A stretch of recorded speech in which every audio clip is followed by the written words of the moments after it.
Hey there! Welcome to the first Project Herencia update video. My partner Laura and I are starting an exciting journey, building an Adobe homestead in northern New Mexico.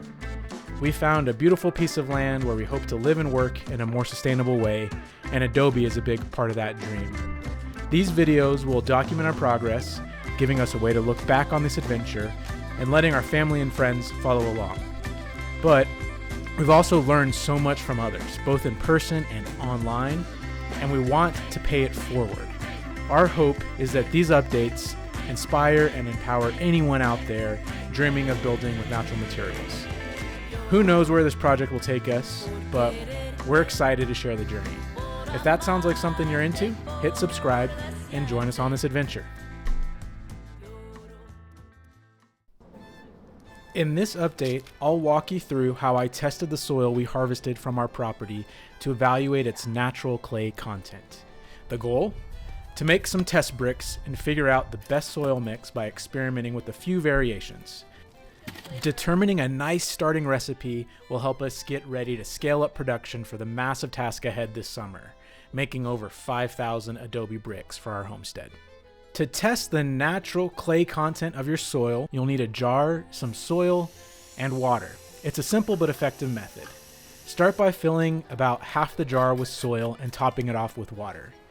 Then give it a really good shake, making sure all the clay particles are fully saturated. Seriously, don't hold back, shake it really well. Once you've done that, let the jar sit undisturbed overnight. The next day. After about 12 hours, take a close look at how the sediment has settled. You'll notice a few layers. Sand and silt, which are heavier and sink to the bottom, and clay, which is finer and tends to rise to the surface. It may be hard to see in this video, but where I'm pointing is about where I can identify that there is a change between the sand and silt versus the clay particles. Now comes the measuring. To figure out the clay percentage, measure the height of the sand layer and the clay layer. Then calculate the fraction of clay compared to the total soil height and convert it into a percentage. For example, in my test, I found that the soil is about 65% sand and roughly 35% clay. For Adobe bricks, the ideal clay content can vary, but a good starting range is between 15 and 30%. This is why testing is so important. Based on the results of my jar test, I'll need to add some sand to my raw soil as I start testing my brick recipes. Now that I know my soil's clay content, the next step is to create a few variations of soil mixtures and test how the bricks turn out. The main ingredients in all the mixes are my raw soil sifted through a 1/4 inch hardware cloth, sand, also sifted for consistency, and straw, which acts as a mechanical binder to reduce cracking in clay-rich mixtures. I also experimented with hemp hurd as an alternative to straw, just to see how it performs. Since I'm working with small test batches, I mixed everything by hand in a wheelbarrow. Once we're ready to scale up with a consistent ratio, I'll switch to an electric barrel mixer for efficiency. But for now, my process is simple. Start with a dry mix of soil, sand, and straw, then slowly add water until I reach the right consistency. What's the right consistency? Well, I tested in a couple ways. I'll roll the mix into a ball. It should hold its shape without crumbling. The other test I like to do is I flatten it into a pancake in my palm, and then I flip it upside down and kind of test how sticky it is and how long it can resist the weight of gravity and stick to my palm. These tactile tests help me gauge how sticky the clay is and whether the mix is ready to start forming bricks. Once your mud is ready, it's time to make bricks, but you'll also need some forms. Wooden forms are common, and a 2-brick form is a great option because it's manageable to use solo. Before adding mud to the form, it's important to wet it first. Some people add baby shampoo or other lubricants, but I find a sponge soaked with water works just fine. I also like to place burlap cloth underneath the forms, though sand can work just as well. When filling the form, pack the mud firmly into the corners and along the edges. Removing air pockets and voids is key to making strong bricks. As you lift the form, try to pull it straight up.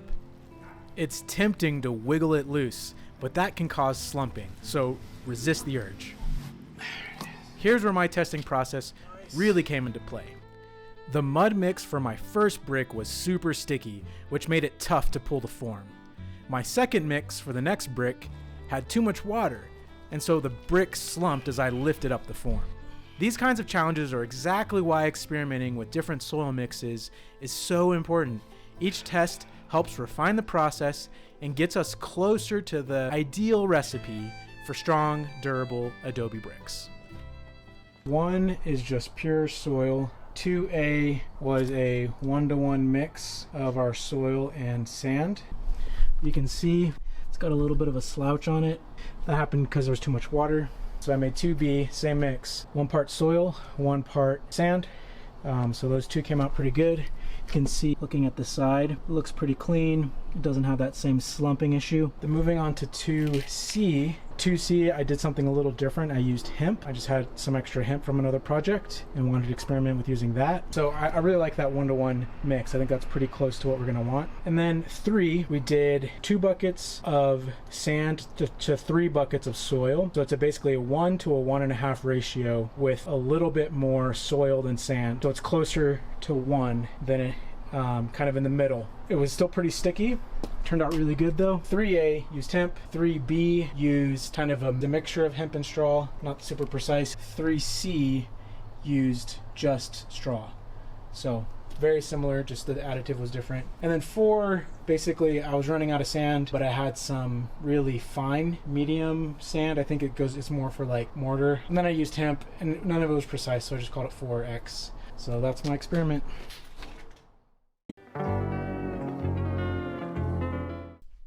Since we're later in the fall season, with fewer hours of strong sunlight, the adobe drying process may take a bit longer. But after about 3 days, these bricks seem dry enough to stack on their sides. This step helps them dry more evenly and reduces the chances of cracking. As I work, I'm closely observing each brick. For example, the clay-heavy brick without any added sand is already showing cracks. It's a clear reminder of why finding the right mix ratio with enough sand is so important for durable adobe bricks. 1 week later. It's time to stack the adobes so they can finish drying. As I expected, brick 1, my clay-heavy mix, didn't hold up and snapped in half the moment I picked it up. Thankfully, the rest of the bricks are looking solid and holding their shape, which is a good sign for the other test mixes.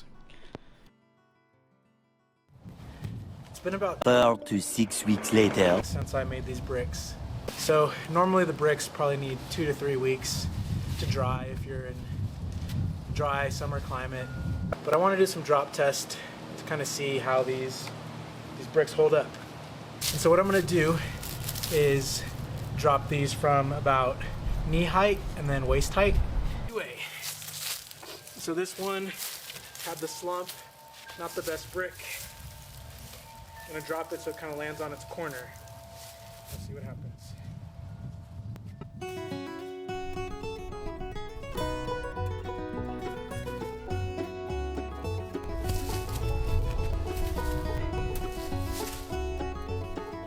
All of these are really strong. Last one. Maybe a little bit of a chip there, but yeah, a little bit of a chip, but that's not a big deal at all. All right.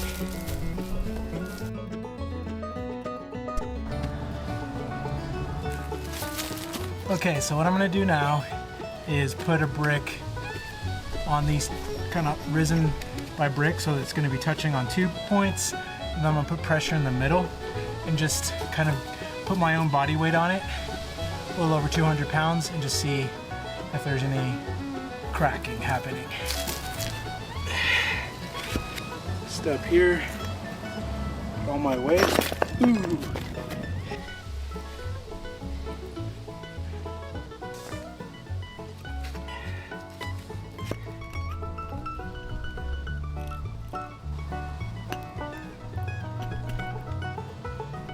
Held up fine, no cracking.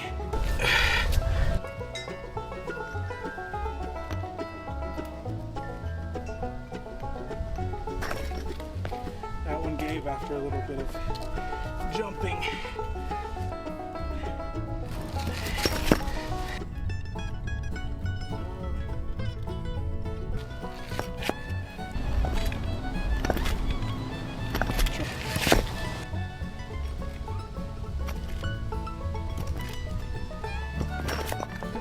I came down with a lot of force on that one.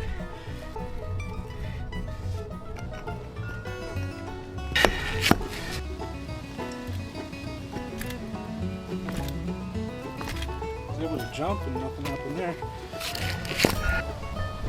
That one gave. Alright, interesting results. What does it all mean? I'll have to take the results back to the lab. My goal for this experiment was to evaluate the clay content of the soil on our property and create some test bricks using simple methods and observations. From the jar test, I estimated that our soil contains about 35% clay, which means it needs a sand amendment for brick making. By testing different ratios, pure soil, 1 part soil to 1 part sand, and 1.5 part soil to 1 part sand, I found that the 1.5 to 1 mix seems to be a solid starting point for scaling up production. I also experimented with hemp hurd as a substitute for straw. While it didn't add much strength, I suspect hemp fiber would be a better alternative than hurd. Hemp hurd might offer some insulation benefits, but that's a topic for future testing. Ultimately, this process reinforced an important lesson. Like any craft, mastering Adobe brickmaking requires curiosity, trial and error, and a willingness to learn through observation. That's all for our first Project Herencia update video. Thank you so much for joining us as we begin this journey of building our Adobe homestead. We're excited to keep experimenting, learning, and sharing every step of the process with you. If you enjoyed this video or found it helpful, please give it a thumbs up and consider subscribing to follow along. And if you have any tips, questions, or ideas, drop them in the comments. We would love to hear from you. Until next time, here's to building sustainably and dreaming big. See you in the next update.